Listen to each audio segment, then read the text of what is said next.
ஒரு அடியான் பாவம் செய்கிறான். பாவம் செய்து முடித்ததற்கு பிறகு அல்லாஹ்விடத்திலே வருகிறான். யா ரப், என் ரப்பே, நான் பாவம் செய்து விட்டேன், என்னை மன்னித்து விடு என்று கேட்கிறான்.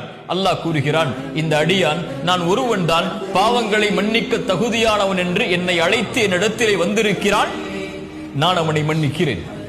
அந்த அடியான் மீண்டும் அதே பாவத்தை தொடர்கிறான். வாக்கு கொடுத்து தன்னால் முயன்ற முயற்சியை செய்ததற்கு பிறகும் மீண்டும் அதே பாவத்திலே அவன் திரும்புகிறான். யாரிடத்திலே சென்று மறுபடியும் மன்னிப்பை கேட்க முடியும்? ரப்பிடத்திலே வருகிறான். யா ரப், நான் பாவம் செய்து விட்டேன். அல்லாஹ் சொல்கிறான், இந்த அடியான் நான் ஒருவன் தான் பாவங்களை மன்னிக்க தகுதியானவன் என்று என்னிடத்திலே அழைத்து என்னை கேட்கிறான், என்னிடத்திலே வந்து கேட்கிறான். இவனை நான் மன்னிக்காமல் எப்படி இருக்க முடியும்? நான் மன்னிக்கிறேன். மீண்டும் அதே பாவத்தை தொடர்கிறான்.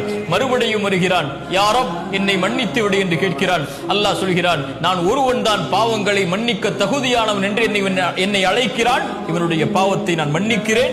இவன் எதை வேண்டுமானாலும் செய்து கொள்ளட்டும், இவனை நான் மன்னித்துக் கொண்டே இருப்பேன். இவனை மன்னித்து விட்டேன். என்ன சொல்ல வருகிறான்?